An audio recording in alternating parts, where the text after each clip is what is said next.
Welcome back to another TS Tera Plays Tera video. Now, you might be a little shocked by this, but yes, we're getting 2 videos in roughly 24 hours. And I just wanted to release a video on the 102 build update. Before I get into this update, I want to thank Bluehole. You guys have finally decided to not only give us patch notes early, and have them all translated? Wow. Amazing work. Thank you so much. Huge shout out to Bluehole. This is great work, and I hope y'all keep up the good work. Do know this build update will not be going through until December 22nd. But, hey, we got patch notes.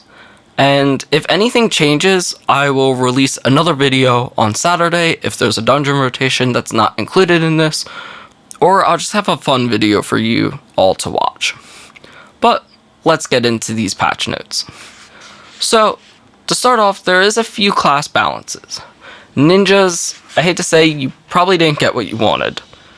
But hey, it's something. You got a bunch of PvP damage increase, so if you ever want a PvP, you can do a bit more damage.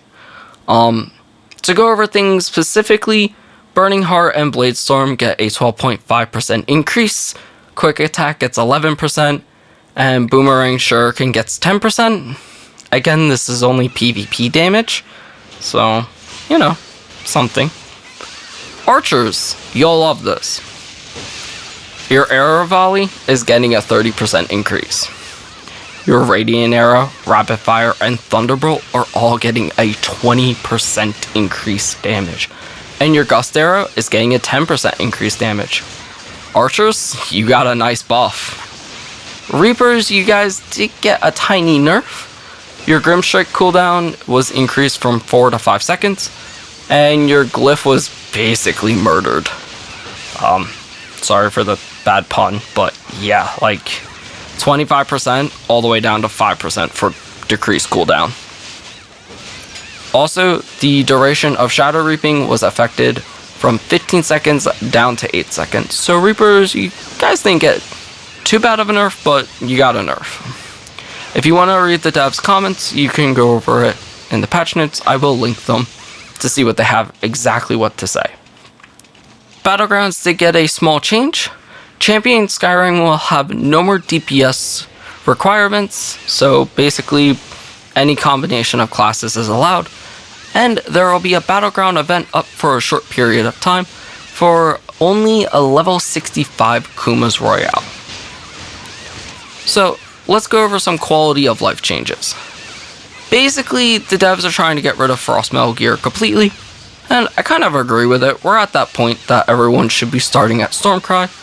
When you finally hit level 65, you'll get Stormcry gear, and if you're a returning player, your box, instead of having Frostmail, will have Stormcry gear. The other thing that the devs finally added back into the game, and this is something that I think 90% of the community has always wanted to come back, is being able to buy your jewelry from the Vanguard merchants.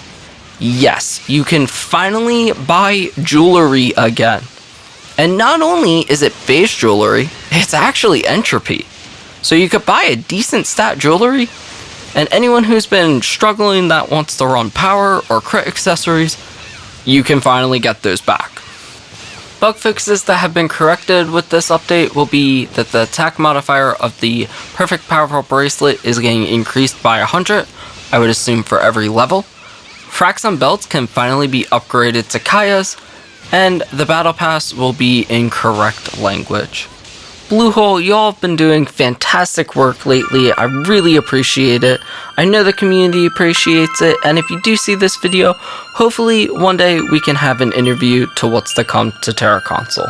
And I hope y'all as viewers have enjoyed this.